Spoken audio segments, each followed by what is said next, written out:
Hey, everyone.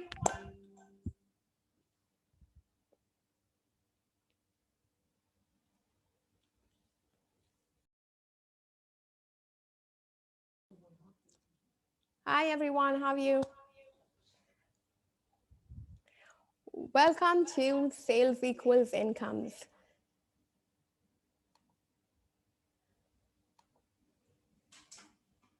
Hey, that's nice. Thanks, Jonathan. Come in. Hi, Mike. Good to see you. Can you hear me now? Awesome.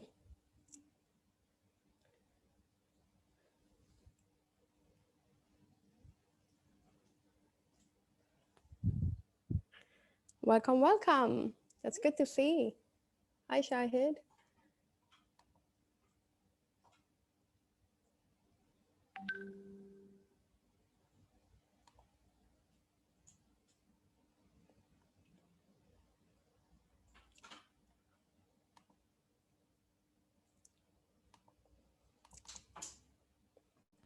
So let's have everyone tell us about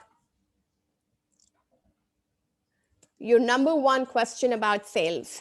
Tell us your number one question about sales. Let's have it. Let's have it from all of you.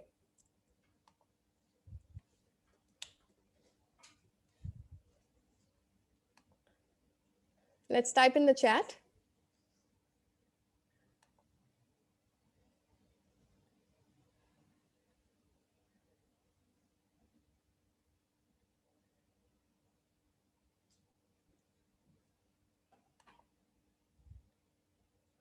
It's nice to have all silence out here. Can you all hear me all right?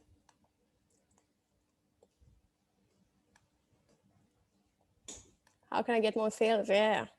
Everyone wants more sales. How to win sales? Yeah, Alia, that's lovely. Define sale. All right, who's going to define sale for Jihad? What to sell? Oh, okay. So there's a question from Jihad who wants to know what to sell. That's amazing. So guys, when you select your chatting option, you can select all panelists and all attendees. So that's going to keep you So everyone can see what you're talking about then. That's nice. Thank you all for coming. What's a good strategy to start selling? What's the definition of sale? Amazing. Important, especially during the pandemic. That's awesome.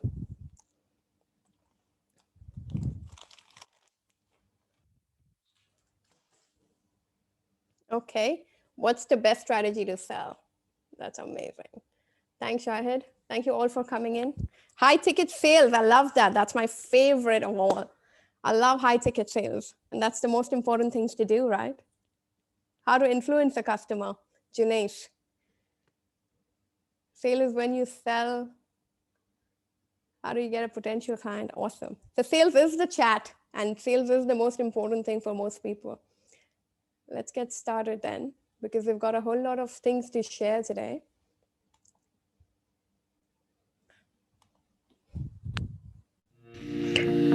Are you guilty of laying off your people, especially in these testing times? The number one reason is that your business is not making enough revenue.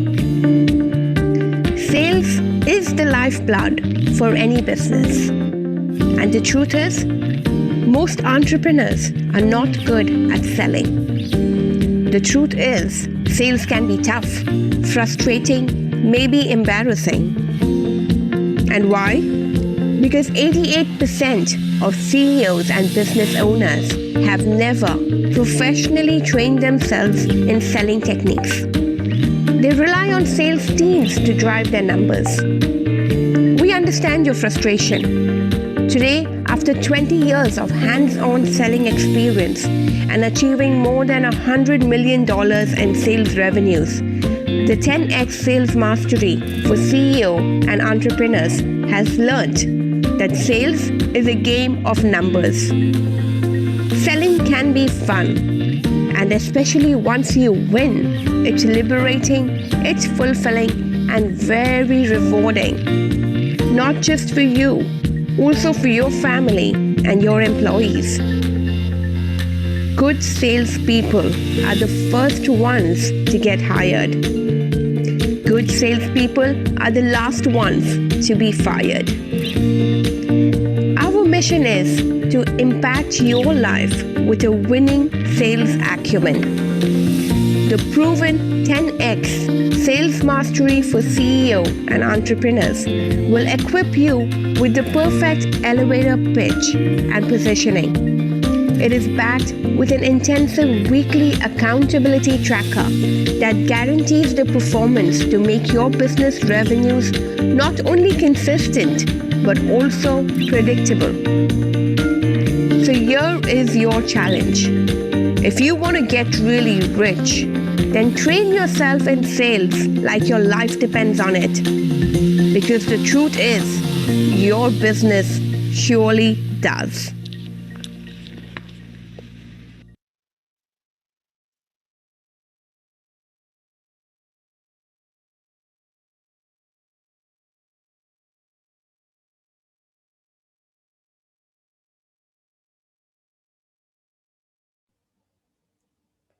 Which brings us to sales equals income.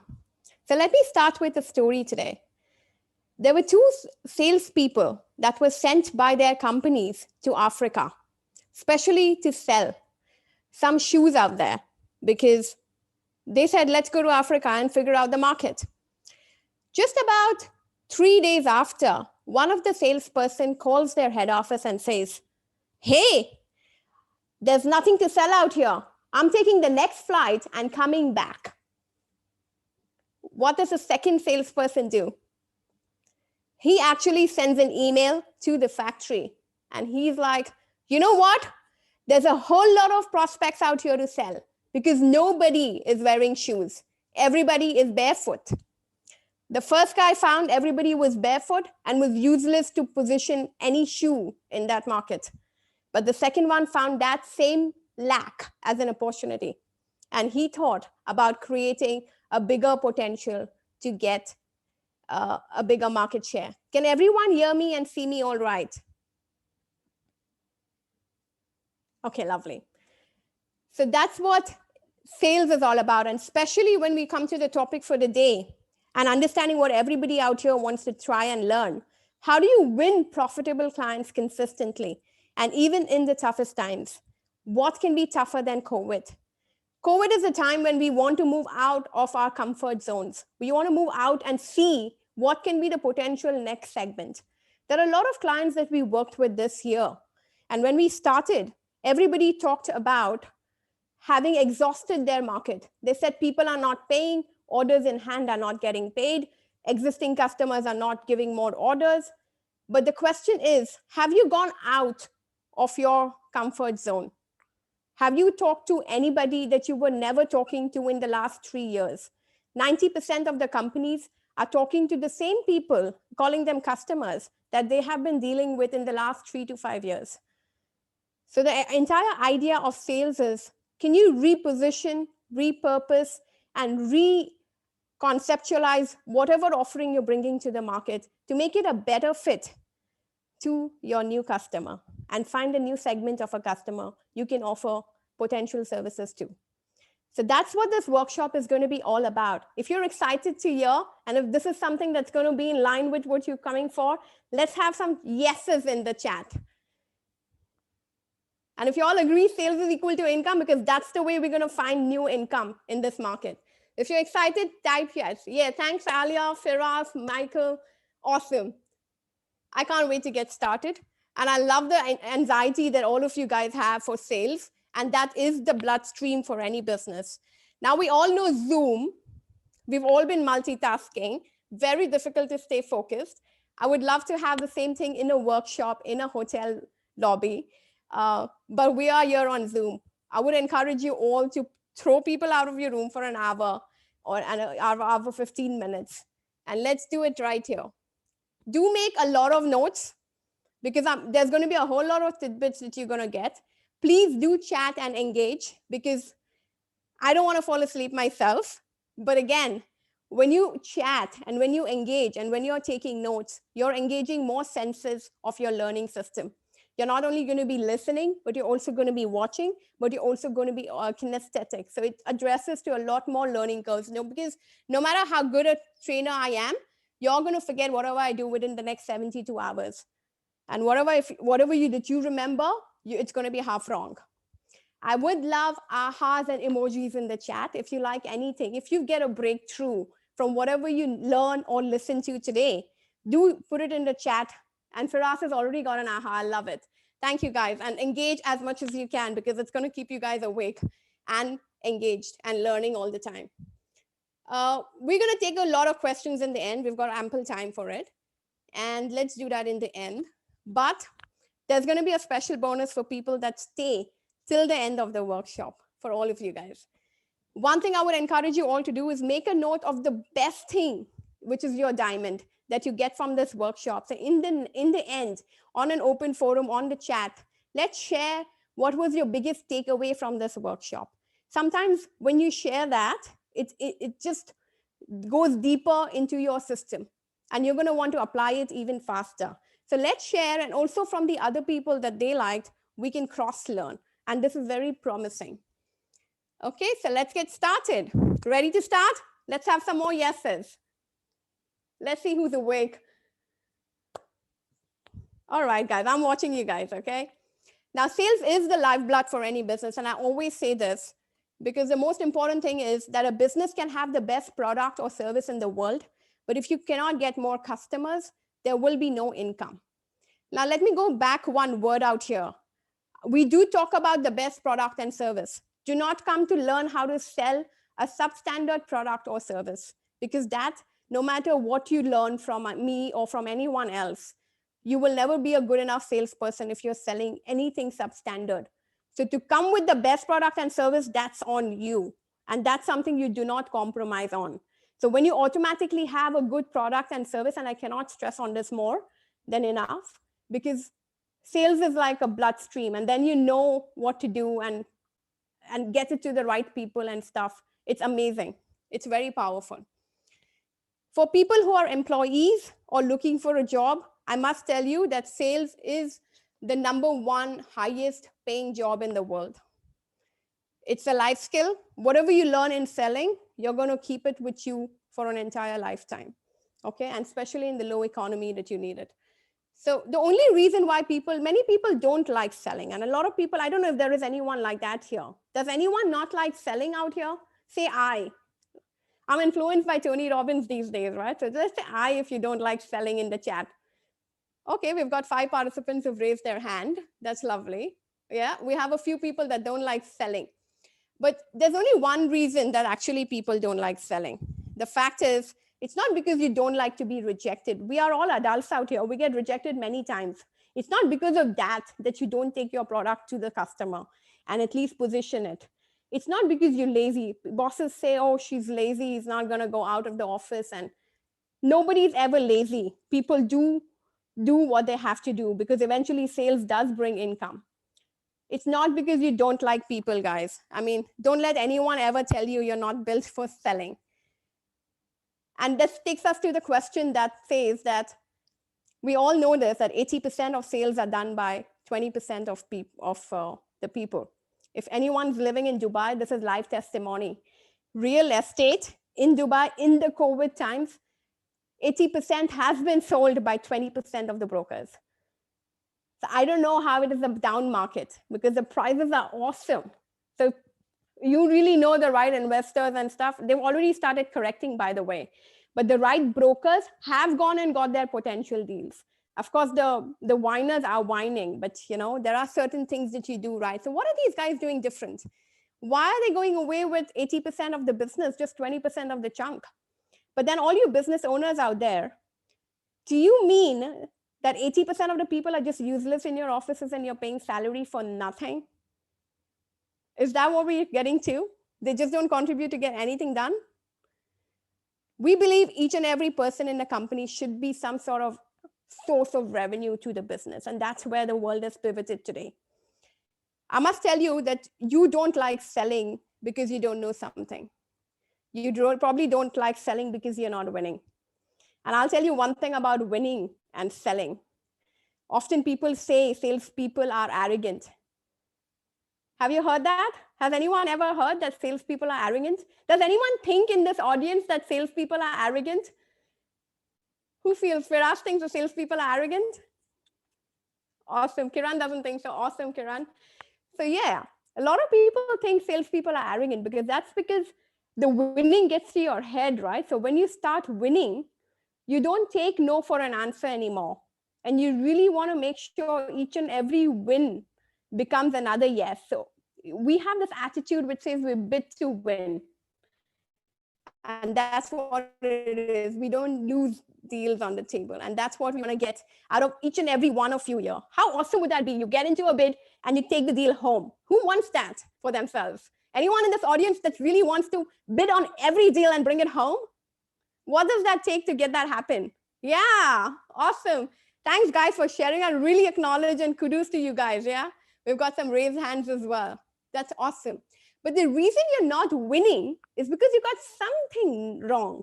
It's not all wrong, I would say, and the people who cannot close and not win is definitely not going to like to sell. And there's a very classic joke in the market normally about this, which says there was a boss who's coming to the employee and is saying, hey, did you get any orders today? And the salesman says, yes, I got 2 orders. Congratulations. What were they? And what does the sales guy say?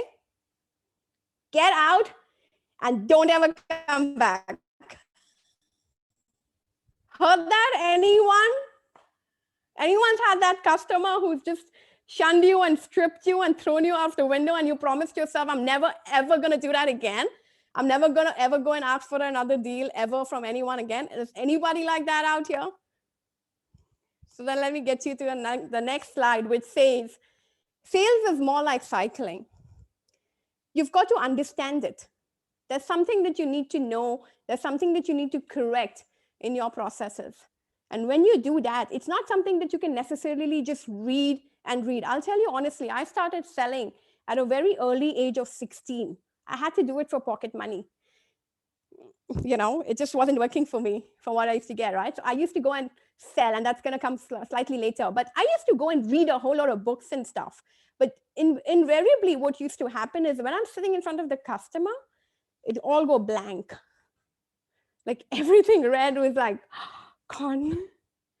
So it's about habits. It's about creating your selling habits. It's about holding hands, getting into a room, practicing with someone. And then, so if you don't know how to cycle, you're never going to be able to, no matter how much you do it. And if you keep falling, you're going to one day stop. Correct? And that's how it works. So what I want to really think and wonder is, would you rather practice and improve your, are you all prepared to practice and improve your sales skills? Who is?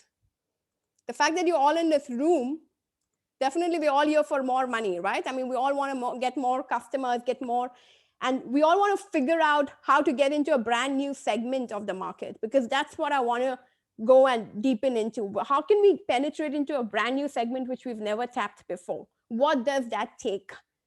Right? Are you ready with me? So would you rather, since you're all ready, would you rather practice and learn at the cost directly with your customers at the cost of risking a customer?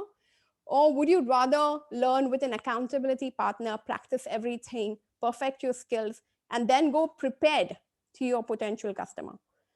Who can risk a customer today? Just if you're prepared, you're going to only make him a happy friend, and that's when you get started. So a little bit of preparation, a little bit of pre-positioning is going to go a long mile in order to make sure we win where we bid. We want to bring every deal home. Correct? Option 2 is better, right? Yeah, so who else wants option 2? So we can type 1 or 2 into the chat.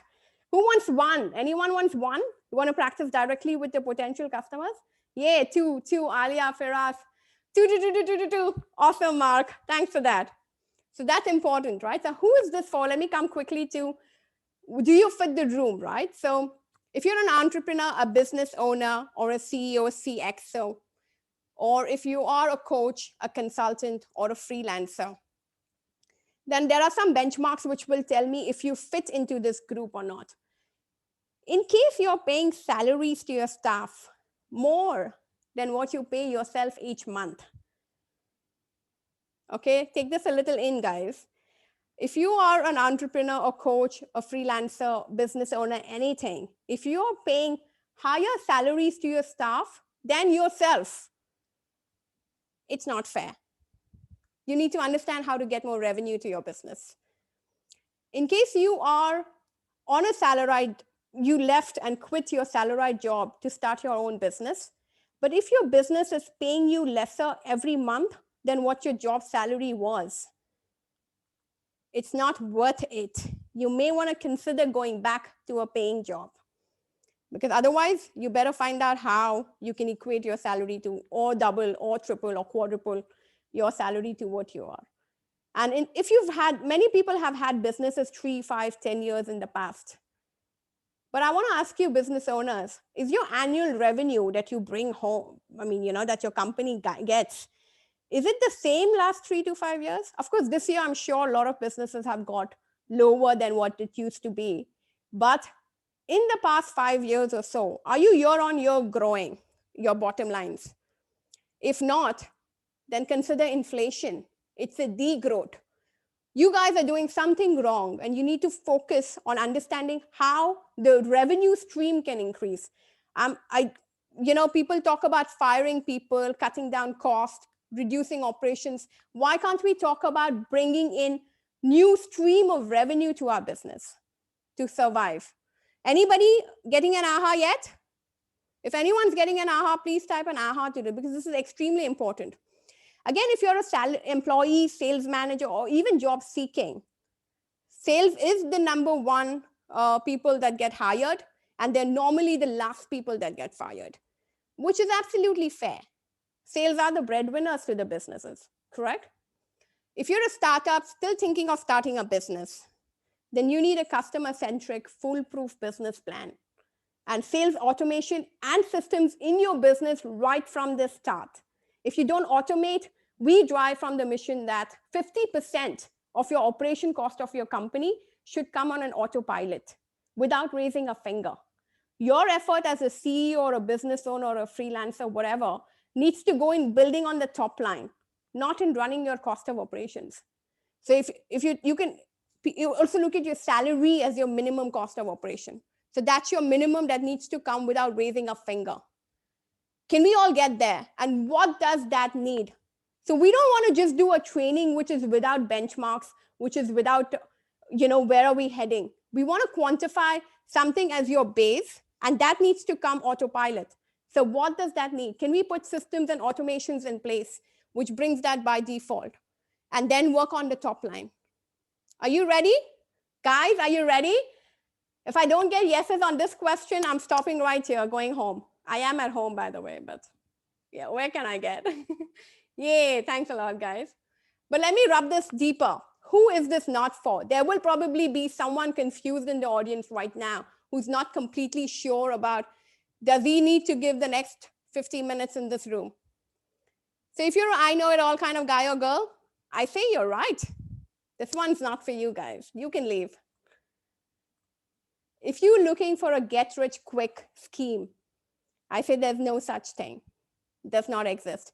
There will be smart tricks that you get from this workshop today, which I would love it if you can apply immediately and start seeing returns from tomorrow. But even those smart tricks, you've got to work on it. You've got to apply it. And guess what? When that layer is already working for you, you again apply the next level of skills to get to the next level. So there is no get-rich-quick scheme. We're just ambitious people and we go to the next level. And if that's you, then stay on. Else, it's not for you. If you're not an action taker, which again is the same point, don't expect results. There will be no results. You might as well leave, have dinner with your family. And if you don't invest in yourself, well, I say time is more valuable than money. And why do I say that? Because an average human life expectancy is 80 years.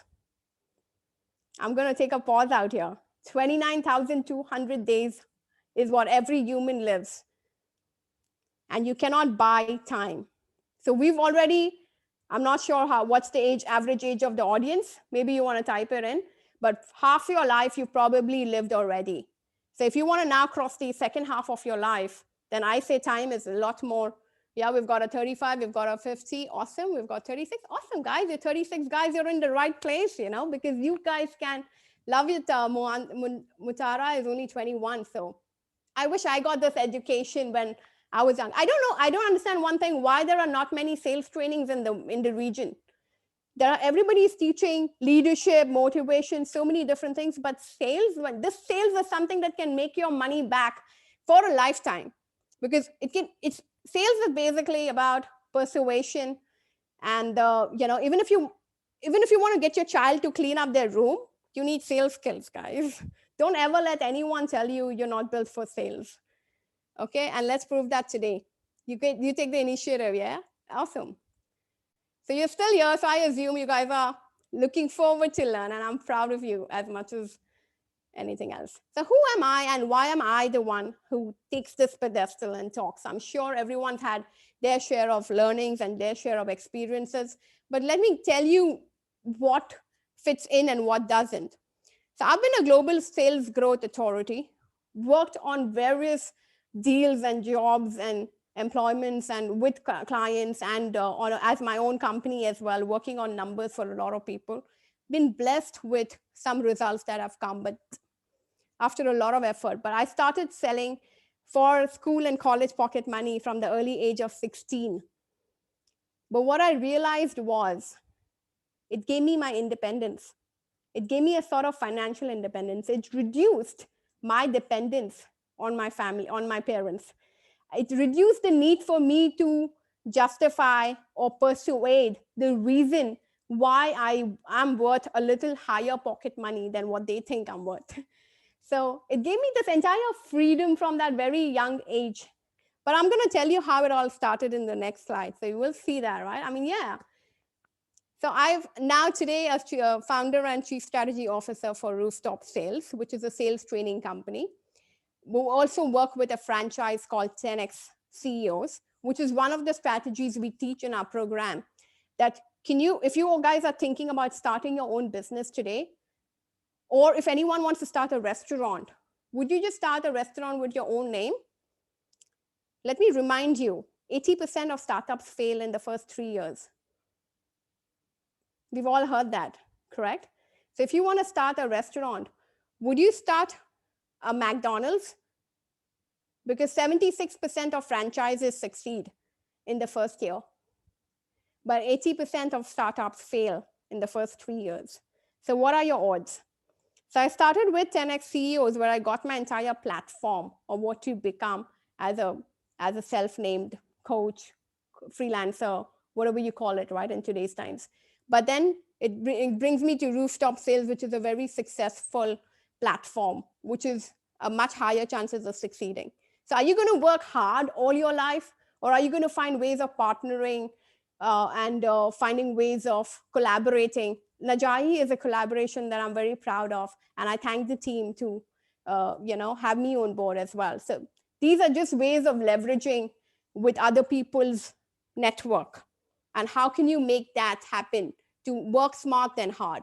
So these are some of the strategies people, business owners, you need to sit and think. And just write notes, guys, because there's going to be a whole lot of tidbits that I'm going to throw all over this workshop.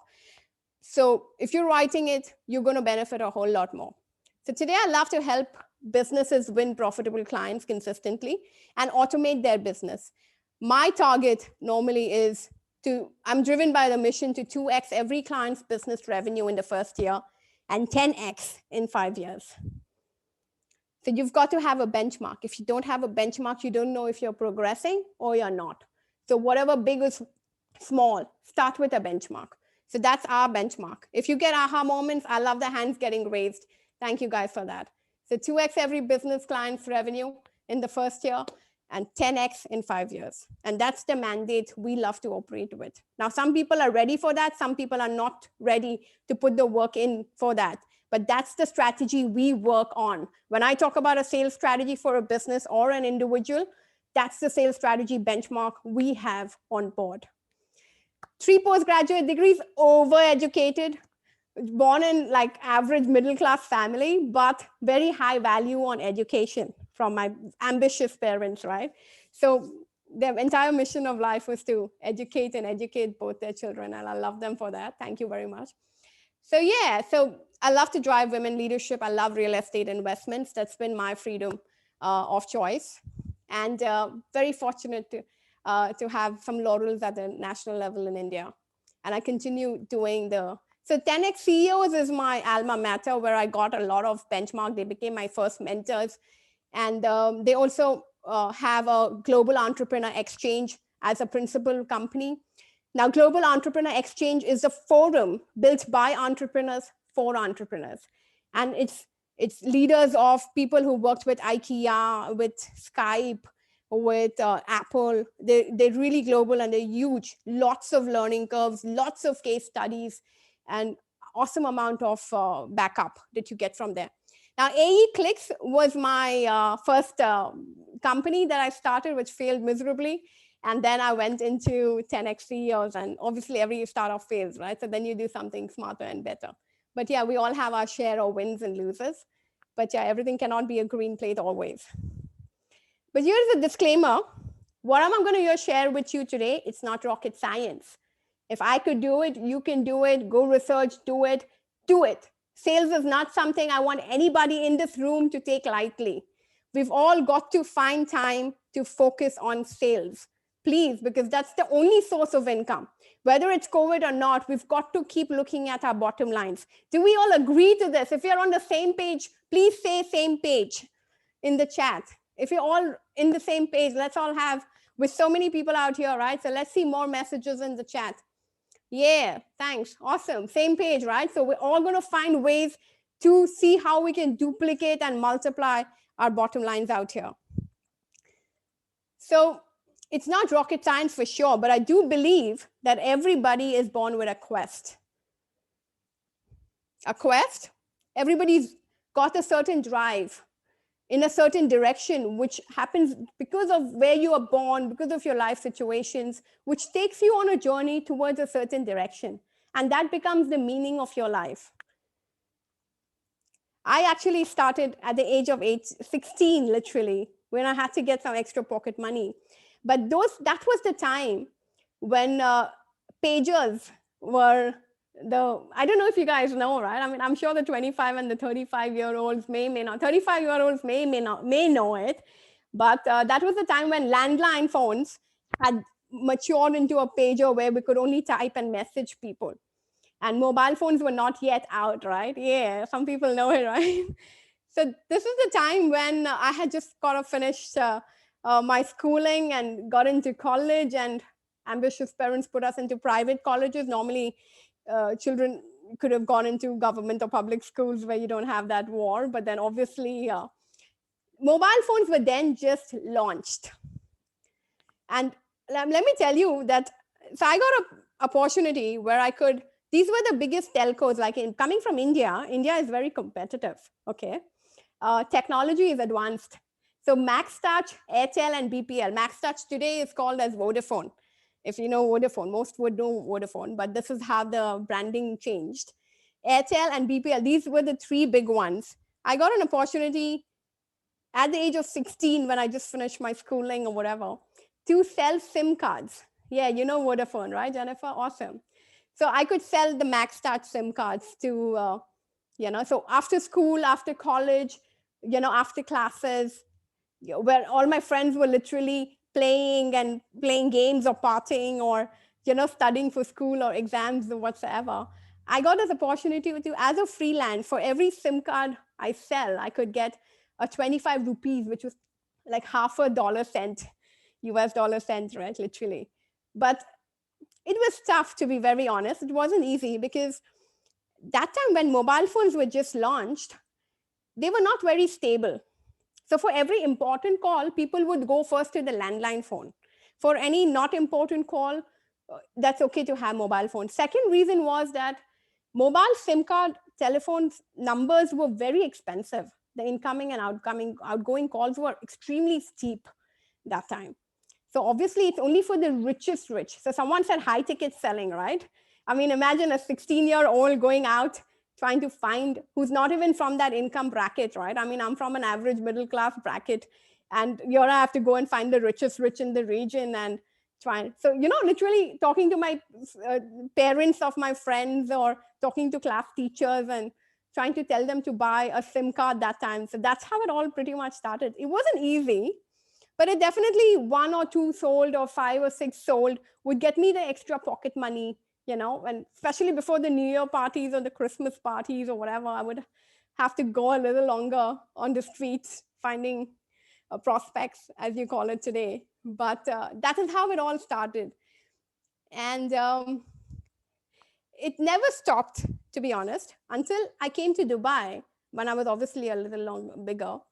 I got introduced to something very unique. Now, I'd done an MBA and stuff, but when you actually get that, the accelerated commission is something, I don't know who knows about accelerated. If anyone doesn't know what is an accelerated commission, then say no in the chat. If you know it, say yes. Say you know it or not. Accelerated commissions? No, no, no, no. Okay, yes, Mohammed. So in sales, how it works, nobody depends on a salary. You depend on your commissions. But an accelerated commission kicks in when you achieve your target that your company puts to you, and then you start doubling it, or when you exceed it, then they give you as a 1.5x or a 2.5x or 2x times your normal commission. So this was something that I came across in Dubai when I started working in a tech company. And that was my first job. And then actually, when you get promoted as a sales manager, you only get a bonus. A bonus is only one extra salary or two extra salaries you get in a year. But an accelerated commission is in your hand, like the control is in your hand, right? I mean, the sky's the limit, right? So when I actually first time ever got my accelerated commission from this Japanese company called NTT, I was baffled. Like literally, when the sales manager came and said, I need to have a meeting. Now, normally, salespeople, when they get called into a meeting, you're scared more than happy. Like salespeople getting called for a meeting is normally because something went wrong or something screwed up or some customer's not happy or whatever, right?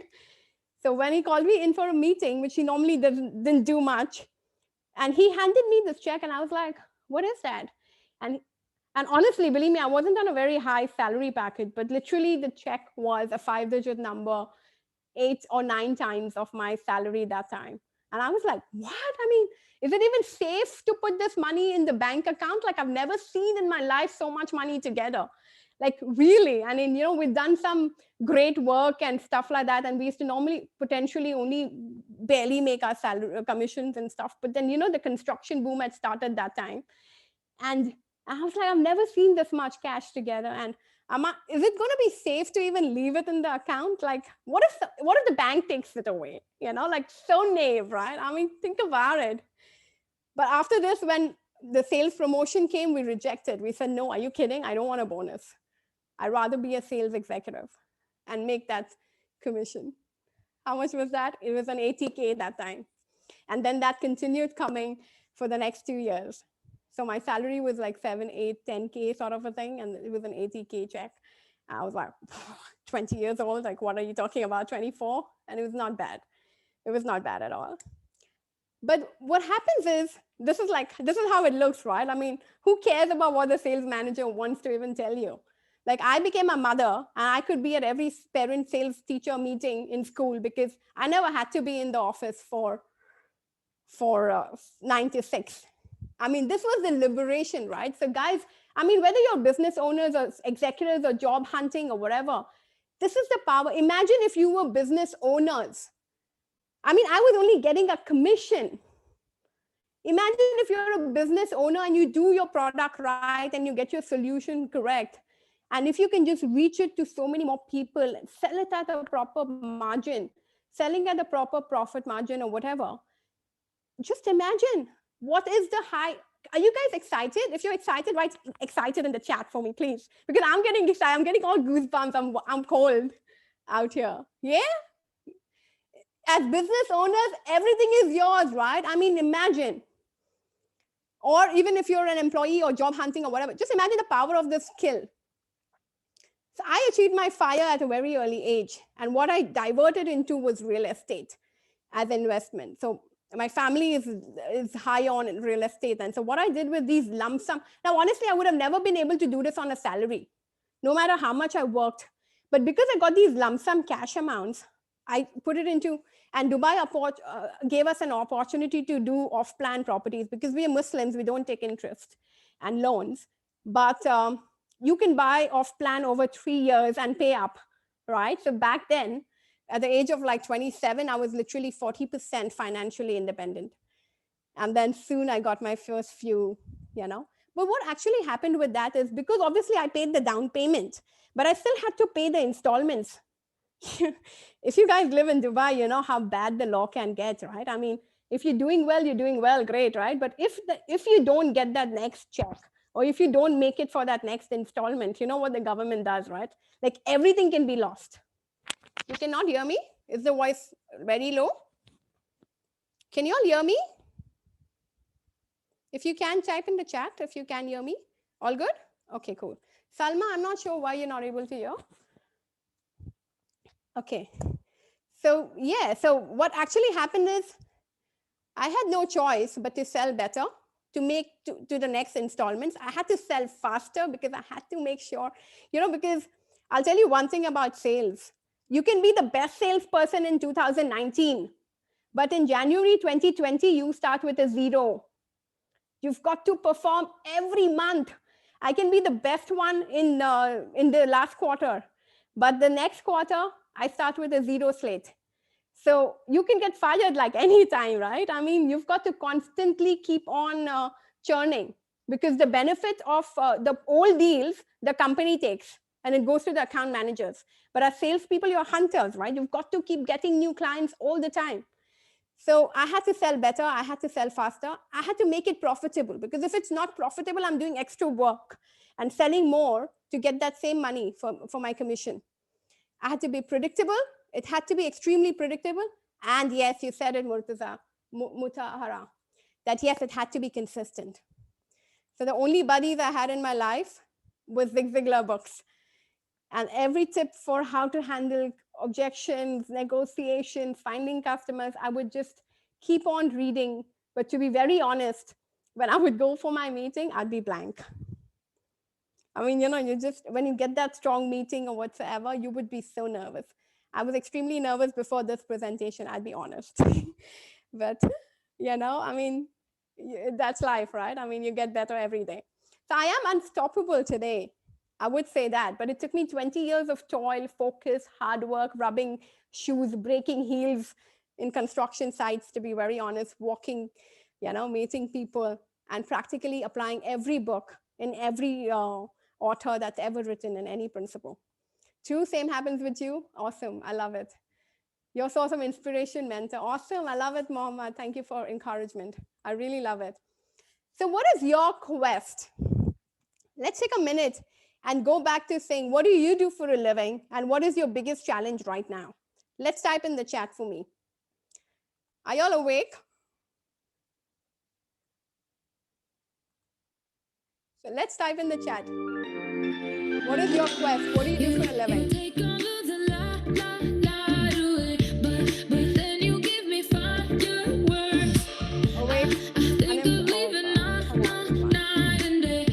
Finding job can also be like a sales task.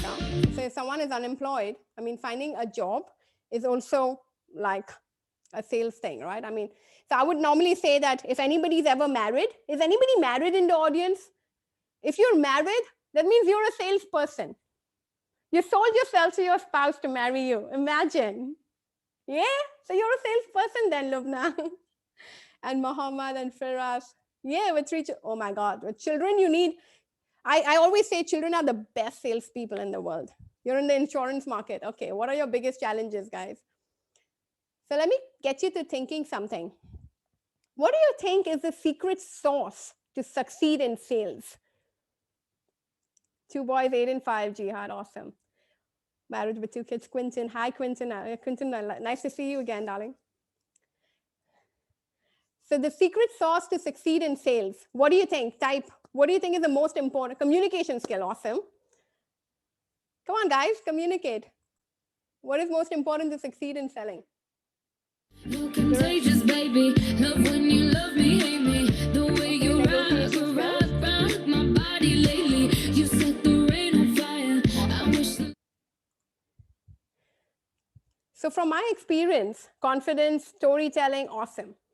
The most important thing to succeed in sales is your drive, is the why behind that sale. Why is it important for you to bring that number?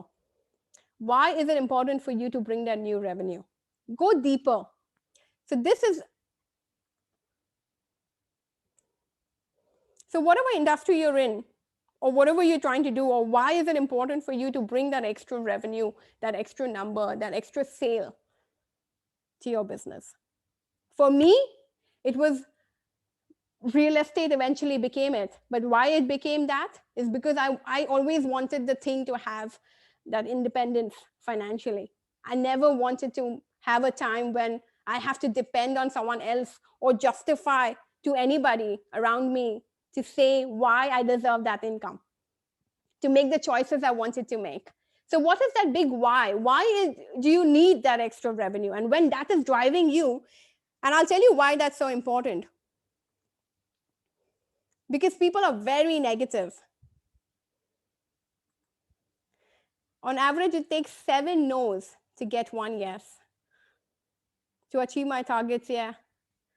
So that why is extremely important. Because every time you get a no, you know how many times you get a no until you become an expert and become better at what you're doing? And if it's just a superficial reason why you do it, you are going to quit. So the only way to succeed in sales, the secret sauce is to know independence. It has to be a bigger reason. It's got to be a bigger why. And I'm going to go and ask you this question. Does your business really matter? The bigger problems you solve in your life for people with your businesses and things like that, the bigger. So even as a job employee who's looking for jobs, are you fishing in the right places? Are you fishing in the right waters? Where are you filling the gap? Most people today are looking for jobs anywhere. But do you have a job hunting strategy? I put up together a sales strategy for even people who are seeking a job. So let's make know your vitamin, because guess what? you're going to get a lot of no's to get to a yes. But it's just about how fast can I get the 6 no's so that I get the 7th yes. And that's what sales is. It's a number game. I always call sales to be a number game. I love it's got to be, because when you actually start winning, I want everyone in this room to become arrogant. Because when you actually start winning, it's like, tasting that blood of that drop of blood that the vampire tasted for the first time, and he's never leaving it ever again. So when you succeed once, you are never going to ever stop, and you only work on it, and you're going to build on your skill. So even today, if you learn 3 tips and you apply it tomorrow, this is going to be a life tip for you. It's going to stay with you for all your life. And that's what we want for every single person in this room today. So let me ask you this. What is your sales philosophy? Do you love what you sell, or do you believe in what you sell? So if you love, say L or love, or if you believe in what you sell, type believe in the chat. I need to become a vampire. I love it, Jennifer. Let's do it together. We should want to become, this world has got 7 billion population. How can you not have enough sales? There are so many companies in the world, not this, then that. Just let's identify the right one, and that's where you get started. Believe, okay. Who loves what you do? Everybody only believes, nobody loves what they do. Everybody's only believing what you sell. I love what I sell. Yes, Livna, okay. Quinton loves and believes, right? Quinton, take a stand, man. Never give up. Awesome, Shahid. Both. Okay, guys. Need to love to believe. Okay, but it's a big difference. So most people love what they sell. So a lot of people, when you become freelancers or coaches, you're very passionate about something. And then you start loving what you normally are passionate about. And then you say, I'm going to sell what I really love. Am I right? But when you believe in what you sell,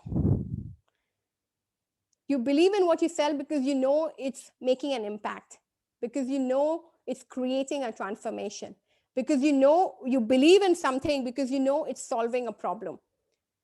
So when you believe in something that you sell, your entire focus becomes customer focused. When you love in something that you sell, your focus is completely on you, what you love. But sales is about solving problems. People buy only for 2 reasons in the world. They're either going away. Does anyone know which are the 2 reasons why people buy? They're either going away from pain, or they're going towards a pleasure. So you either want something in your life. I probably wasn't going away from pain. I was probably going towards pleasure, which drove me to do whatever I did. But people are only buying because, so it's not what you sell, it's about how you sell. And how do you differentiate yourself from the red apple and the green apples? I'm just going to take a pause for a second out here, and I'm going to let you think about this for a second. I just need to put my power on for my laptop.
Hi, can everyone hear me and see me?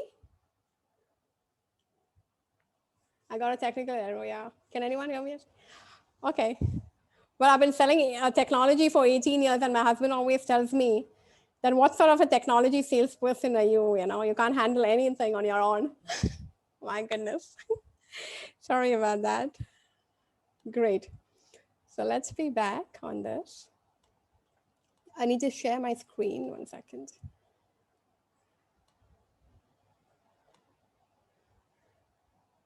Okay, awesome. Can see my screen, right? Sorry about that, guys. Even salespeople can't defeat technology, you see.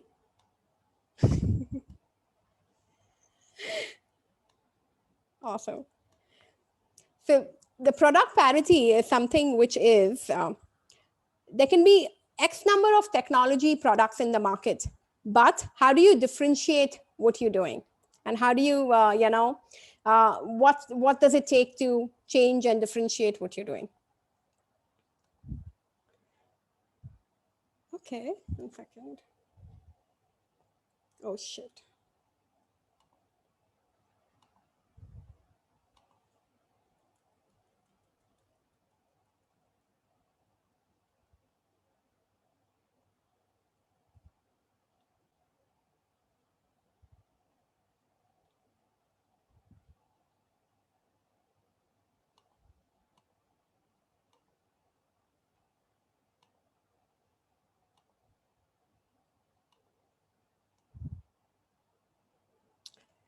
Okay, sorry.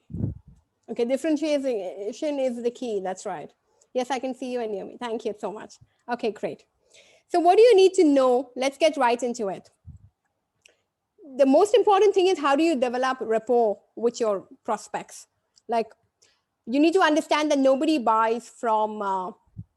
uh, nobody buys from companies. People buy from people, and that's important. So unless you have, the first thing you want to do when you go into that cycle is you want to be able to become a friend with that person. How do you schedule meetings with decision makers? So half the times, a lot of people are working on deals, and then they realize that he's not even, and this picture is my favorite out here actually. It's like, what do you mean?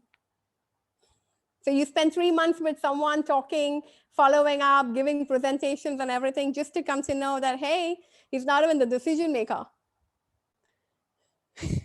Yeah. How do you send emails to prospects? So normally you go to an event and then you come out with so many business cards. And what do you need to write in that email that actually does not get the prospect to ignore you? So this is not some random order that this list is here. This is an order. It's called the sales process. Most times, people spend a lot of time on closing and on negotiating deals. But guess what? If you are spending time in closing and you're spending time in objection handling, then you've already lost a deal 80% of the times, because you've already missed one of the steps before. So if you go in the right format of the steps, your potential to close that business is much faster and is much higher. So a sales presentation is never delivered unless you become already a friend with someone. You really are, you know that you're talking to the right decision maker. They're responding to your emails, and then that's when you go and make a presentation where you say, okay, fine, these are the features, these are the fun. You never talk about products and solutions so much. You want to first spend more time talking to them, understanding what are their problems, what are their needs, what have they tried in the past, what has worked for them, what's not worked for them. When you actually build rapport, understand what their issues are, need analysis, qualifying your prospect, when it all becomes more accurate, I love to do 80% of my sales on the telephone. I mean, seriously, like, you know how much time it takes to go for meetings? I mean, when my last job was with Samsung Electronics, we used to do $46 million as our annual target. And when we achieved it, the Koreans thought something was wrong in the first place, because normally they set targets which nobody achieves. And when our region achieved it, next year they made the target $56 million. Like literally, it's more than 1 million a week.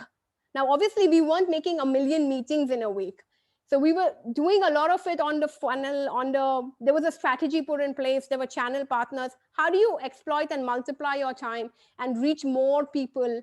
So it's all about partnerships. It comes back to strategy. It comes down to, I mean, how many people actually sit on a drawing board and plan out your strategy about what you're going to do? Where are the areas that you can potentially grow? Which are the areas, and what's the tweak of your message that you're going to do for that potential target market?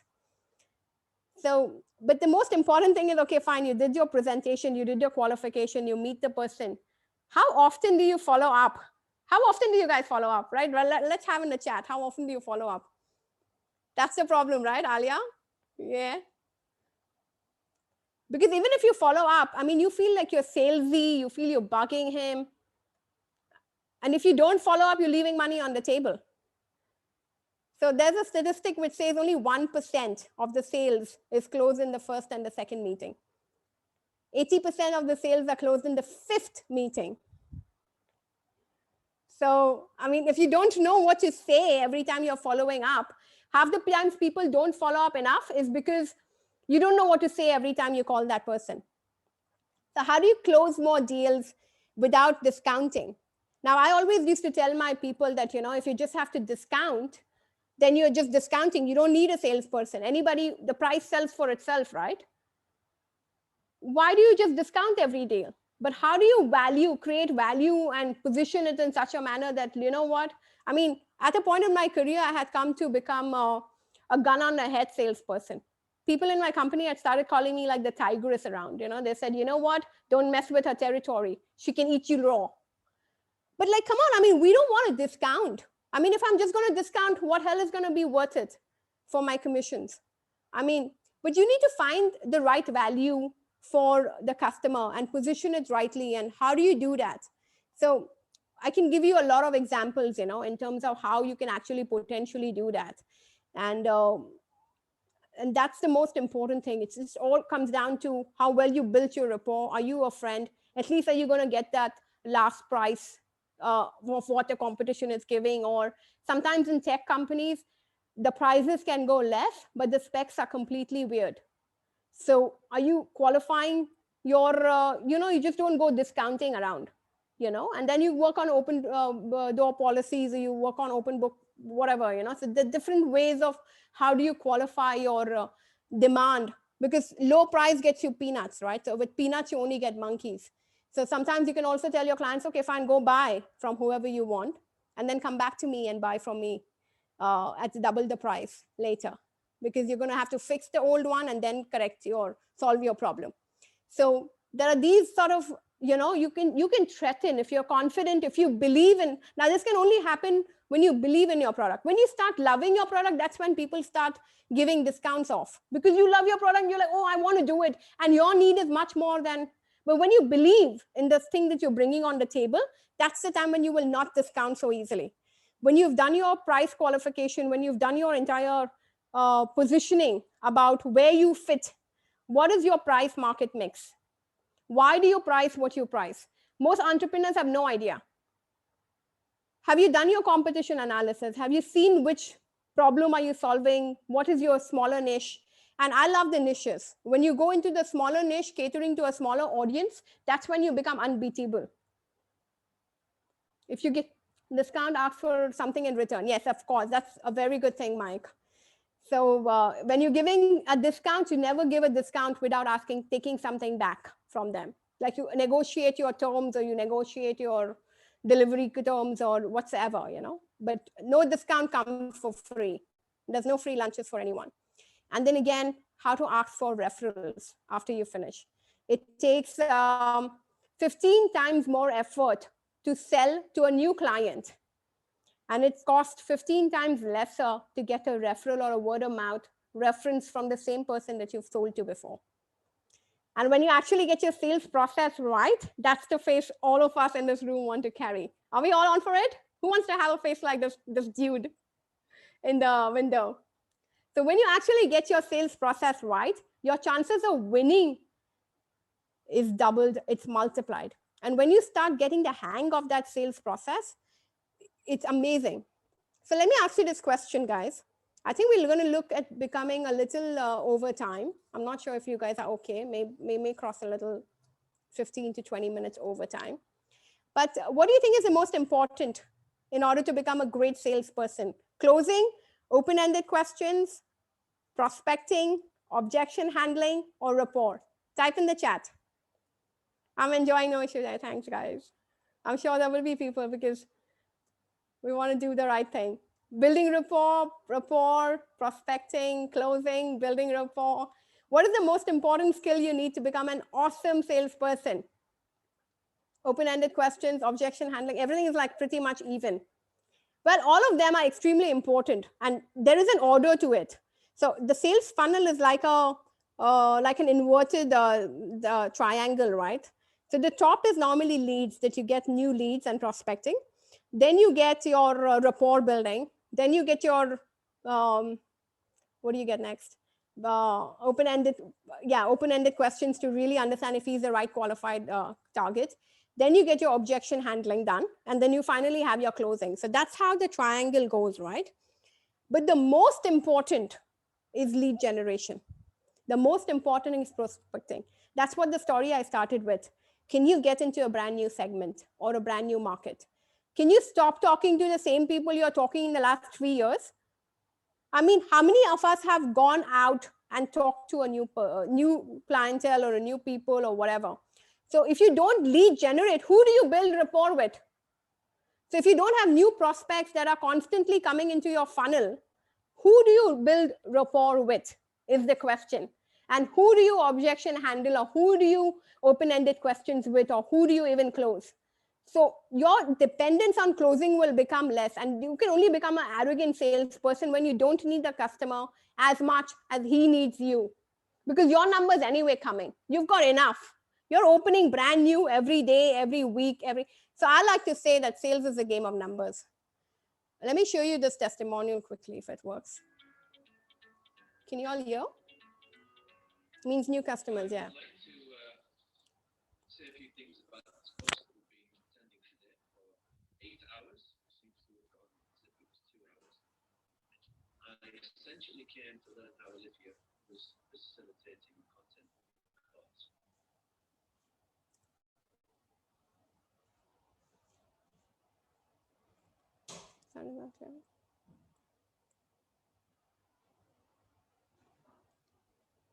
Can't hear?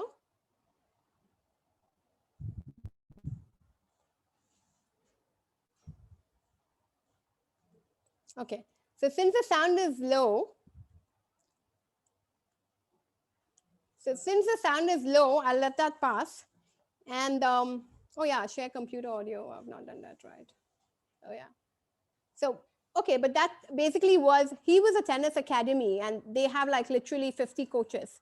And when they came for the training that they ever did with us, he was like, he has 52 coaches. One of the topmost performing coach gets a revenue of 1 million a year, like literally from just tennis coaching. Clark Francis, the CF Tennis, if you know, they also owned esports at one point of time. And his entire thing was, if all 52 of my coaches would bring 1 million as revenue, just imagine, Alifiya, how rich would I get? And that was what his question was. He's like, I want to know what this guy is doing. And that's what I want to apply. So that's how the entire discussion started. And then he said, you know what, I'm here to learn what you do, and I'm going to go back and teach it to all my people. And before we knew it, we did it for his C-level executives. But this is the place, and in COVID, they actually had a phenomenal year. They were doing e-classes, literally, for tennis. Can you do that? I mean, when there's a lockdown, how do you literally do an e-Zoom tennis game? But they were talking about skills, they were talking about exercises that builds your muscle. And I mean, they did phenomenally well. And they were only charging 20% to the potential, all the clients that they had. And which parent would say no? Because all the children were sitting at home getting fat. And something better than nothing, right? And they actually pivoted in this time, and they actually were hands-on, tried to do something. And guess what? I mean, from my personal experience, COVID has been super cool. I mean, People are much more open to listening. So, we call tech developers and stuff. People in Nakhila answering calls in third rings. They've never answered calls like on a normal day. They normally get out of their office by 2, but people are today working till 5 and 7. The 5-hour, the work hours up to 5 and 6 is now extended to 7, 7:30. It's never been a better time. If you have a product, you want to get to a brand new segment, people are open to listening. Everybody is open to looking at a alternate value engineered product or looking at a new spec because they also have the time, which they earlier never had. When the market was working at full capacity, people did not have time to breathe. But today, they are open because the market is not working. So people are open-minded. They are free. They're looking at options. They're open to listening at least. And when you do your sales cycle, you build the rapport, you build that qualifying, you create the need, and you communicate. You do certain things. You're definitely going to bring in a brand new segment of customers. Do you all agree? You all getting an aha? Anyone's getting an aha? I love to say sales is a game of numbers. It's the actions that will bring results. If there is no action, so I hate bosses, I used to, sales is stressful. I mean, I'm not going to say no to it. It is stressful. We hear a lot from customers, from clients, from a lot of people, right? And when we want something at a certain date and a certain time and we projected it and it doesn't come, there's a lot of stress already that we have internally because we are ambitious people, right? But when your boss comes and says, hey, where's the number? I mean, so when I do my sales trainings today, don't tell me about the number. Tell me about the actions. How many calls, how many follow-ups, how many meetings, and that's the matrix you want to follow because it's a game of numbers. And if that happens, this is going to be magic. That's not where I want to focus on the number. I want to focus on my efforts. And that's the matrix the entire dynamic should be about. Sales is a game of numbers. Let's have fun. It's got to be fun because, it's fun. Do you agree sales is fun? Guys, right, sales is fun for me. Come on. And it becomes fun. When you start winning, there's no more fun game. When you start getting that income coming into your bank account, imagine how much fun can it be? Sales is fun, right? Yeah. So more sales is more revenue. And sales is fun. Keep typing sales is fun. I want all 100 of you having typed sales is fun into the chat for me today. And what does more income mean to you? When you get more revenue, you get more this. Thanks. Some people are typing it again and again. I love it. So this is my favorite quote in this entire presentation. And I love Bill Gates, to be honest. When I was young, I thought that money and power would make me happy. I was right. But what actually is fun is the freedom. It's the freedom of choice. If you want to do more or you don't want to do more. You don't want to restrict yourself in life just because you don't have enough. And that's where we are heading. It's fun because it gives you that freedom. So can I take the next 5-10 minutes to just invite you to something that we've created and put together to help you to achieve the results that you actually deserve. And don't be like the guy who's on the cycle and trying to figure it out yourself. Because guess what? With that extra parental help or that extra support and an extra potential put together things, you can get there much faster. And every day lost is income lost. So guess what? You just want to get into it because guess what? This skill is going to only multiply. Which brings me to my mission. My mission is to help businesses win profitable clients. And I want them to win it consistently. And I want to help business owners enjoy a stress-free time that they deserve. So I'm on a mandate and I'm on a mission to do 2x in first year and 10x in 5 years. And that's what we've done for our companies where we worked in. And that's what I want to do with all the clients that I work with today. We've had some success stories already, and they're much bigger than 2x's in the first year. If the action and commitment comes in, it happens. And it's a number game, and we gamify everything. It's about fun. Sales revenue, like we said, 50% of the income should come without lifting a finger, no matter what. That should be your target, and each and every person, whether you're on the program or not, going forward, 50% of your operation cost, your cost of living, your cost of running your company, your cost of licensing, rents, whatever, everything should come without lifting a finger. And then you spend your time on the top line. because you don't want to spend time in making your cost and your ends meet. Your time should go into the next level. Okay. And everything is about automation. Let's put systems to play. Systems need to work.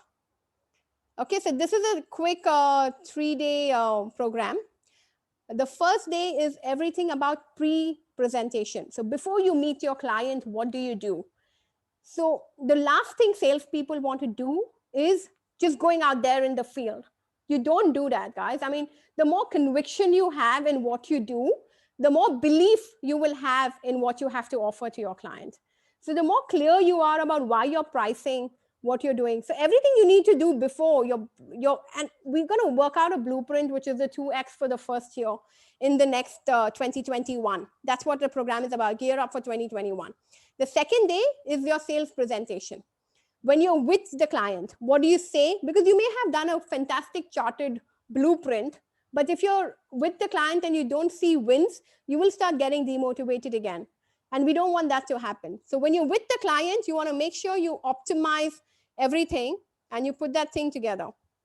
And then you have your post-sales presentation, because after you meet your client comes your follow-ups. And then comes your objections. And then it may not come on the day you're doing presentations, but then how do you go back to that person? What does it take to make that 10 calls or the 7 calls or whatever it takes to close and bring your deal home? Because from today, we bid to win. Let's put it in the chat. Every one of us, we're going to bid to win. Nobody is just bidding and not coming home with deals. We bid to win. Every deal that we bid on, we pick it up and we get it home. Yeah? Yeah, Firas, thanks for that. Bid to win, yeah. Let's have this as a mantra, right? Take no as your vitamin and we bid to win. And these are the two things, and we want to qualify as much as we can. So how do we get lesser no's and how do we get maximum wins? And that's what we want to do, because time is more valuable than money. We don't want to waste time working on deals 70%. Even if you're going to get no, you want to get no in the first 20% of your sales cycle. You don't want to come up to objections or sales presentation and then get a no. So we want no's. I'm not saying we don't want no's. We want no's and we want no's faster. But I don't want no's after my sales process is already on a matured level. I don't want to spend 3 months to get my no. So what's the mindset that it needs? What's your KPIs? What's your target? If you don't have a number on your wall, you're not going to do no matter what. Correct? Getting? Okay. Okay, so where do you fit? What's your positioning? What is your strategy? What is your pricing? What's your competition doing? What is your elevator pitch? A lot of people who've attended my earlier workshops, there are some a year I identify in the audience. Your elevator pitch, are you guys using it? I want to keep account management happening, guys. I mean, let's keep doing what we learn. And then the cold calling scripts. So what I've done in this workshop, I've simplified a lot of things for a lot of things. You're getting a lot of things on the platter, on the table. Your second day is about prospecting, probing questions, asking questions to your client, understanding the need, qualifying the requirement of your prospect. How do you become the friend? How do you do the mirroring? How do you do the body language? Can you use story selling? Someone already said in the chat before that the best ways. Have you heard how many stories I've given you today? Well, actually not many, but normally it's double and triple the time that you would get a lot more stories, because people don't buy with logic. Everybody buys emotionally. 99% of the sales decision is done emotionally. He becomes a friend with you because he emotionally likes you, not because of what company or product you're from. And then he justifies with logic. That 1% is logic, where he will justify and try to make sense of what he's thinking. But if you've not won him emotionally, and the best way to bring emotion is selling with stories. So how can you give your stories to him? Even if you're an employee working for someone else's product, how can you sell with stories is a very important thing. And blocking objections in the earlier slide, the presentation is very important, because we don't want to get objections. As a part of your sales presentation with the prospect, you want to pre-qualify objections. So if you noticed here in this presentation today, I said if you're not an investor, if you're not spending, you're not valuing your time, if you're not, there was a few things that were fed in into this presentation to prepare you as a blocking objection, potential blocking of objection, correct? You'll learn more of it, and you'll identify a lot of clues when you actually come for the 3-day workshop. The last thing is, after your meeting and after your presentation, how do you improve the chances of bringing the deal home? How do you improve it to like 70% or 80% closing deals? So you will have some objections, you will have some persuasion techniques, you will need to use closing techniques. How do you create urgency into that deal? How do you create after sales activities and upselling and cross selling? Because that's what we want to do, get referrals so that we don't have to work on the same deal again. Now, typically, we sell our normal workshops for 3 days at each of this is actually a single workshop that we normally do, but obviously that's not what we're going to the total value would be 2,100, which is not expensive. I mean, we're salespeople, we like to take commissions on everything that everybody is doing, so we're not expensive normally, but this is what we normally do. And what I want to tell you is why salespeople normally fail is because they're not prepared. Before you meet your client and your customer, everything that's going to happen with that client, you've got to have visualized it, you've got to have lived it, you've got to have practiced it. Everything potentially that he can say or do when you're with him should be something that you've already lived before. And when that happens, at least for the first 2, 3, 5 clients, if you've lived the entire experience of what it takes to close that client. So every time before you go for that sales meeting, if you've lived that entire experience before, your chances of closing and handling on the spot is multiplied. It's not even funny. And that's what we want to bring with this 3-day workshop. But there are a lot of great bonuses on this. There are checklists. So everything I stumbled with in my sales cycle, in my sales path, in my past, I have tried to make checklists and put it all together for you. As in, what do you, before I get into a call, what all am I going to do? After my call, did I check, did I do all this? So this is a way to structure, because you can read so much of material, but when it comes down to a single page of just 7 to 8 points, you can apply it much faster. And that's what we've created now. So during the first meeting, what are you going to exactly say and do? How are you going to qualify your customer? What does it need? What are the main questions you need to have checked out? Before you meet the customer, you need to have qualified the customer 100%, because I don't have time to meet anybody who's not going to give me the business in the end, because time is more valuable than money, right? So we don't want anybody from here to meet anybody without knowing 100% that he's got the need, he's on the buying mindset, he's ready to make, and you build rapport or whatever you do. But before it comes to spending that 1 hour on the road, just going to him and coming back. And blocking objection shortlist, because few potential objections that you already know that your business always brings, can you qualify them a little bit on the phone and prepare him a little bit that, look, this is potentially what's going to be your objection. Are you going to be sort of ready? And that's a part of your pre-qualification. You don't want to waste time. That's why we say we bid to win. Then we've got scripts. What do you say in your first call? How do you set up your appointments? So we've got standard scripts out here, but on the 3-day workshop, what we actually do is we custom this entire script to your own business and your own industry. So we get into breakout rooms and you then practice this script with another partner or with an accountability partner, and what you're going to exactly say and what you're going to really do.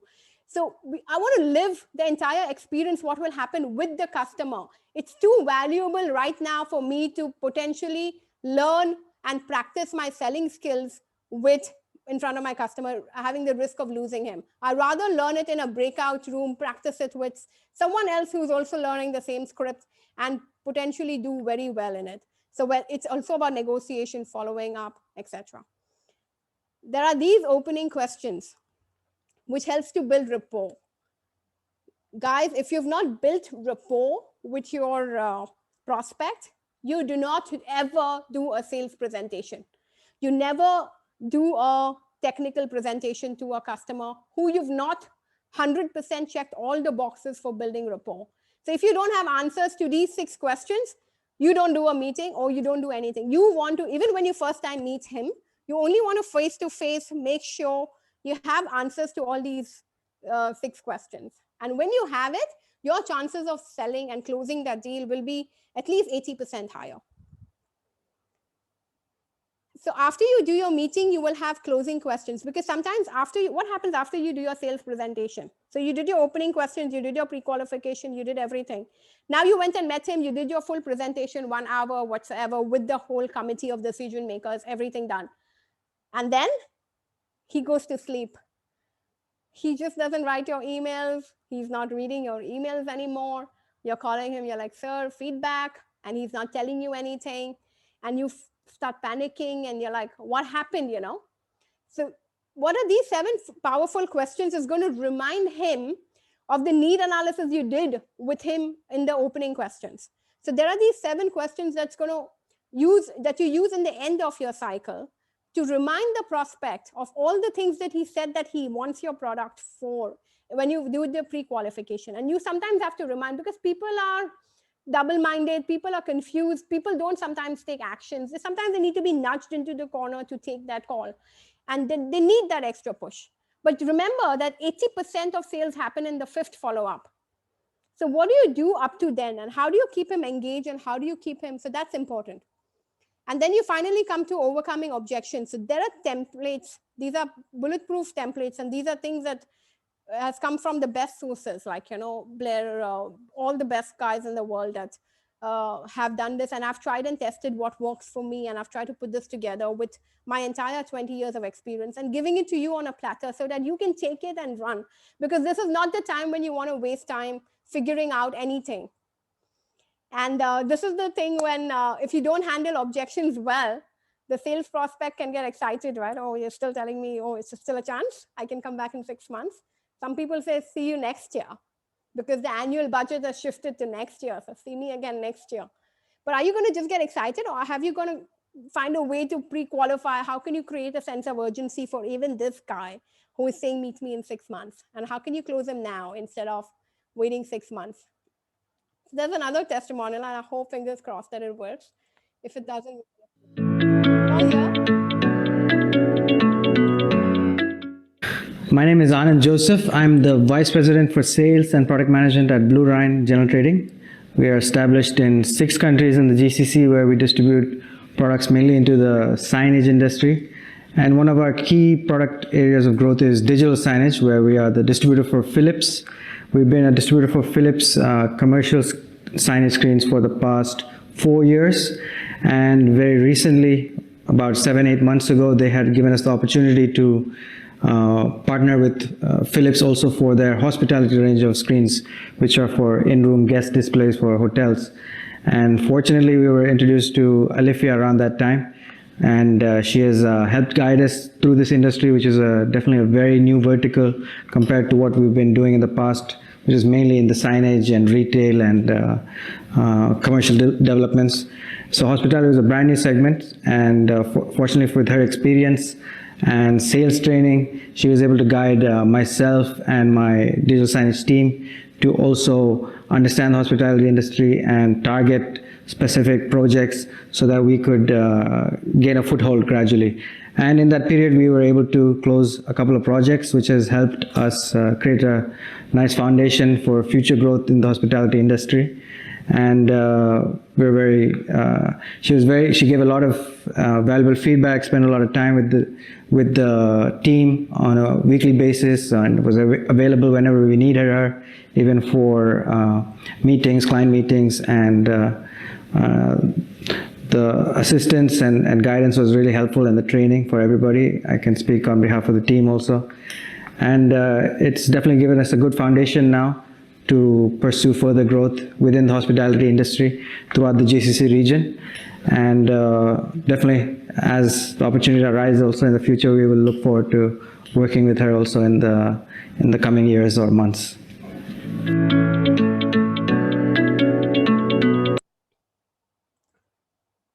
So what I have to, So what I have to say is that sales is a quantified number game, right? I mean, there is nothing like, so until the number comes, we keep fighting for it. So this is one training or whatever that, so I normally say I'm not an academic trainer. I'm a result person, I'm a number person. I understand numbers more than technology even, to be honest. But typically, You know, the results need to come, and the results need to come in black and white. And that's what it is. So that's what the 3-day workshop is typically. It's 2,175. And then here are the summarized bonuses that you get. Honestly, the value for the bonuses, I would say, is priceless. It's not something that's available anywhere in the market, to be honest. You will never be able to buy it from anywhere. This is all my entire. So you can learn a lot of trainings, but what I've tried to do is consolidated all the things that you would need in a document that you can take and run for life, literally. So you have benchmark scripts, and then you have yours in the next column that you actually write for your own, what email you're going to send, or what exactly is your staff going to say for opening the call, what your staff is going to, what you are going to exactly say for the 7 questions, and how you're going to qualify it, and what you're going to exactly do is. And this is what the workshop is about. It's a practical skill, taking your entire blueprint and running with it. So you start with your KPIs, your USPs, your strategy, your positioning, your pricing matrix, everything. And then you go up to your sales and after your sales and how it all goes together. Okay, so that's what it is. So we're giving an offer, especially for Najahi, which is 1,090, which is a 50% off. And that's the link. You can all buy it off and take the action and, come in and take the program and get 3 days, 10 hours, literally. Monday, Tuesday, Wednesday is typically a day we take in a week. And you get an entire money back guarantee. If you think there's nothing that's worth, or if you don't think you're getting at least 4 to 5 times of what fee you pay, normally I would say 1,000 dirhams is something you will break even before the end of the year. If you get 2 sales or 3 sales out of that, you're already covered. Sales is a place which is going to eventually open up for you. And 2021 can be a life-changing event for you, because that's where we're going to work your blueprint for. You're going to practice it in December. We're going to do one-on-ones. And so I'll tell you quickly, you can figure this out and do it yourself if you want. That's absolutely cool. But do it anyway is what I would tell you. A quick story is when I became an entrepreneur, when I decided to step off my typical job career and become an entrepreneur, there was a road when I came across when I was completely clueless. Like, I started with a digital marketing company. And honestly, I was like, someone give me a product and I can go and sell it. I was like, how do you create a product? I was like, I'm not technical enough to become a technical consultant. I'm not, someone needs to give me some product which I can go sell. I'm just like, wasted my entire life just selling different people's products and to start a new company and stuff. But then when I actually dwell deeper, there's something very unique that actually happened to me. There was a time when I actually felt like a complete shiny shoe salesman who literally could not, because the digital marketing, the more we were selling, the more was going into the operation cost, and you didn't really have a full end control on it. And then when we were looking at different people's products and stuff, you didn't necessarily have an entire, and then someone told me, you know what, that's probably not your core passion. And then we realized that there are a lot of business owners like me who are very good in what I'm not good at. You guys probably, you have the best product, you have the best service out there. You've already got your entire operation stuff working for you and things are going smooth. But these business owners necessarily are still not making as much money that they could make. And why? Just because they're not good at selling. And they've just left the entire sales to a salesperson or a sales team to do it. But when you do that, the salesperson takes the number with him and leaves when he leaves. So unless you have control on your what you're trying to do, and as salespeople, why you get highest paid is because you have the control on your clients and you've got the rapport that they need to build with you. So until you do that, if you leave this, you're leaving money on the table. So you really need to get deep into being able to control end to end. And that's when, with your skills in making your product and service absolutely awesome, and then reaching to more people, is when the full gap gets completely filled. And that's where I want to come on and help you build and take your product and service to the new market that deserves to get their hands on it. You with me? Do you all understand? I mean, so this is where, so you cannot relearn the entire 20 years of everything that you guys have spent to master and come to where you are. But I could probably shake hands with you, and you could probably shake hands with me, and then it's a win-win where you can get your market share that you deserve. And don't waste time to do it yourself. And that's fine. Even if you decide to do it yourself, this is one skill that you need to learn to do it yourself. This skill is something that's going to pay you not for today, for an entire lifetime. Okay? So what's more valuable, time or money? So the people that actually said money is more valuable, we've got a special bonus today, especially for Najahi, where you can bring along a partner for the 1090. And on top of it, you also have a second bonus, which allows you to get a one-on-one business health check for your business for completely free. So we spend an hour to see exactly where your business is and what are the gaps you could fill completely from the experience, and to see where you can get partnerships or what potentially is your pitch. Are you positioning yourself right? So you get a 1 hour B2B business health check one-on-one with me. And you can also bring in an accountability partner. Normally, this is a bed partner or a business partner that you can bring along, because if you learn the same thing for 1090 and two of you are keeping each other accountable, it's very powerful. So one person from your company or for your business partner can come in, and this is a special deal done for Najahi. So we encourage you all to come in, and you get two people learning at the same price. And just remember, you will have the best product and the best service in your life, but if you can't get it to more people, you're not going to get any income. And this is a skill that you want to invest in, because this is a skill you're going to get a return on investment for instantly. Getting it? Life skills, right? If you're getting an aha, put it in and tell me about it. So just remember, it's not about how much it costs. It's always about what it's going to make for you. So here's what it is. It's a 3-day intensive with a money back guarantee. And it's 1090 with the special offer for Najahi, which gets you an extra buddy on, and a 60-minute health check or one-on-one as well. This is for the first 10 people that sign up, because obviously the one-on-one health check can be exhausting for too many people. But yeah, so do bring a buddy along if you like, and it's optional. It's not a compulsion. But I don't see $1,000 too much anyway for a single person to come in. It's going to be worth your time. Before December, you're done. You break even anyway, and you multiply for next year onwards. So I hope this has been valuable. These are my last 2 slides, and I've got 9 minutes over. But I've got a life mandate that I want to share with you, that anyone who lives within their means is suffering from a lack of imagination. And I love Oscar Wilde because he's an amazing poet and a novelist. And don't live within your means. You don't even know where you can expand. Today is the time to go global.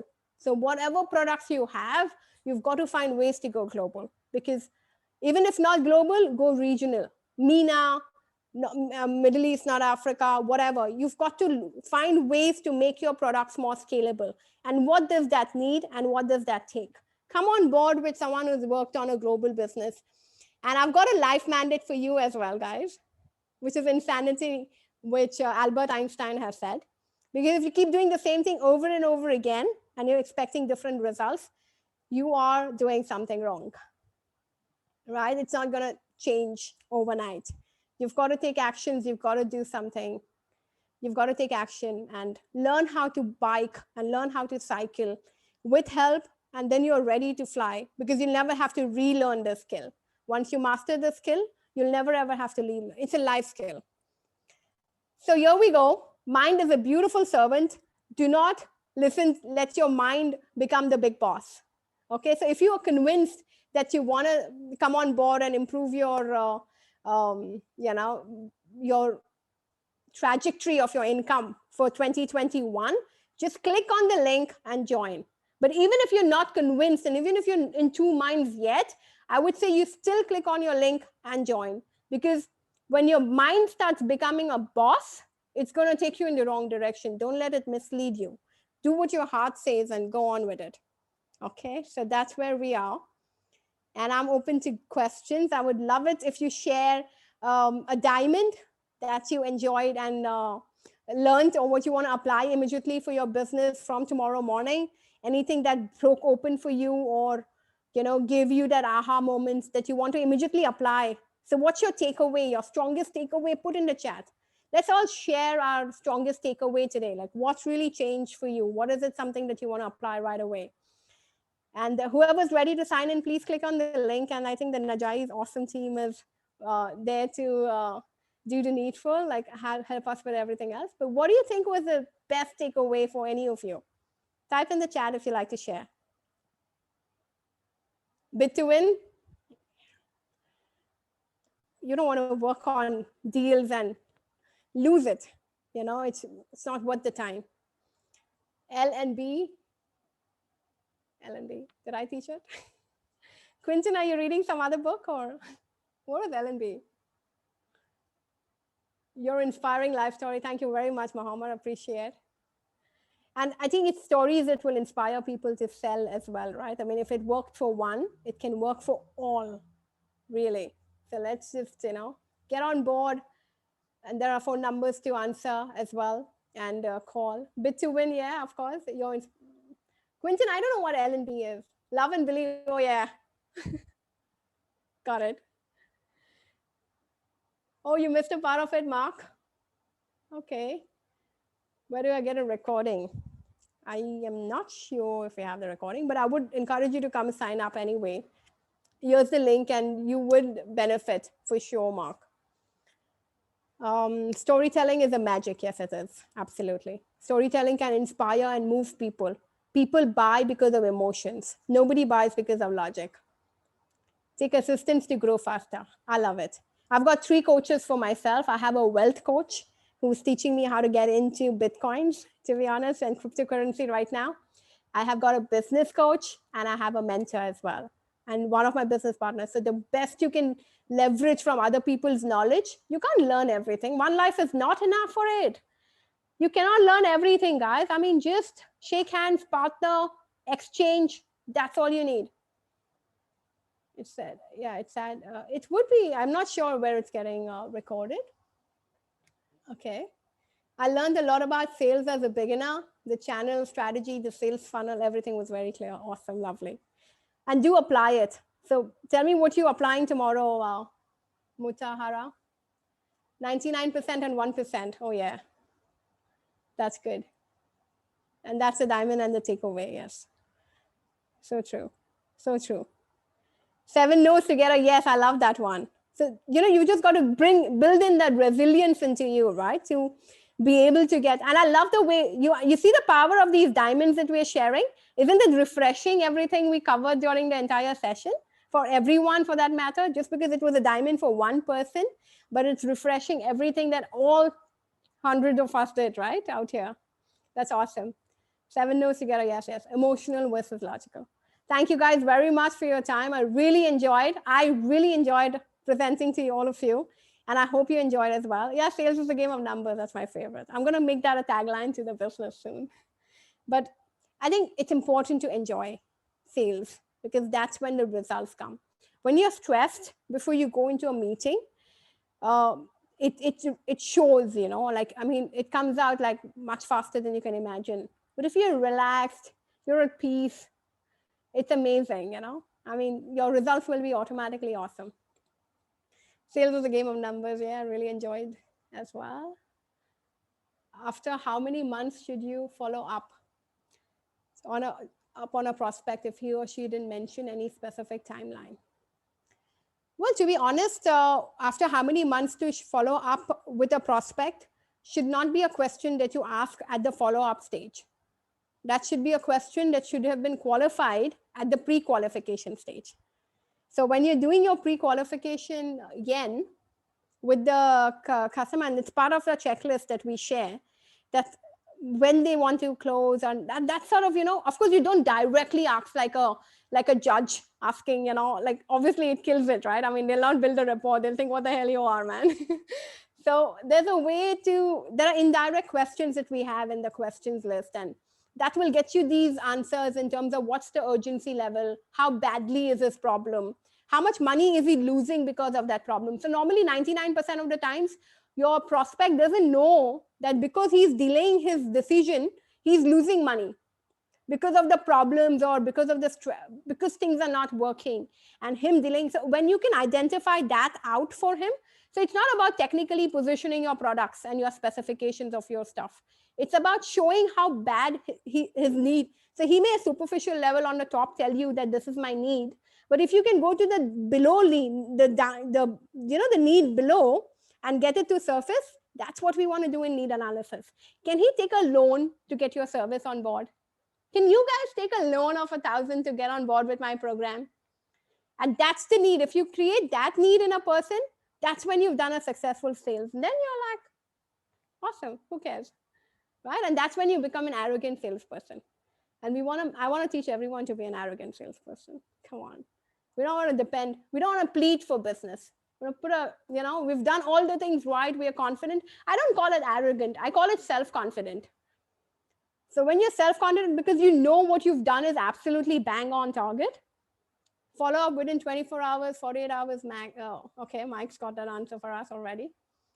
Will you do more free webinars? Yes, I do normally, but you can get onto the website that we have, and even Najahi, you can keep you posted for the future webinars. I often do free webinars, but yeah, we're looking forward to do more. So reach out to our website if you like. Great webinar, highly knowledgeable. I love it, Balvinder. Motivational. Thank you, Alifiya. I love it. Share your link with friends. Thank you so much, Mutahara.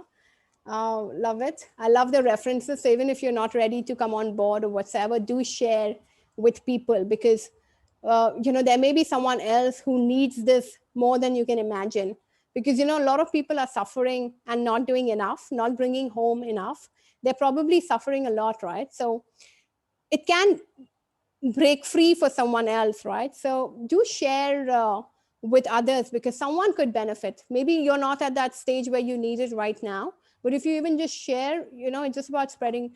So we're not doing this necessarily it's just that, when I decided to step out and I realized that, there are a lot of people who are suffering and there's no need for me to reinvent the wheel and do something that I'm not gifted or what I don't necessarily enjoy, rather, I would say.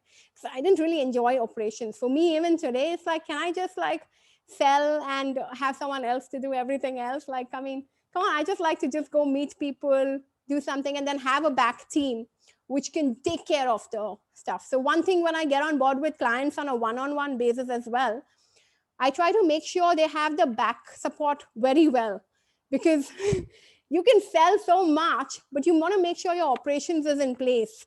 And you want to do that so that they can back you up completely to take care of the extra numbers and the new customers and stuff that you bring on board. So it's an entire system. So when we do the sales blueprint, you want to make sure, so you may not be ready to grow 10x, but to grow 10x, you want to make sure your backend support is also growing to absorb the 10x. You don't want to suicide, right? So you don't want to sell more and go into a suicide mission, right? None of us want to do that. But anyway, thank you so much, guys, for staying on for the extra 20 minutes with me. I really enjoyed myself, and I invite you all one more time to come on board. See y'all. Have a good night, and thank you for joining us.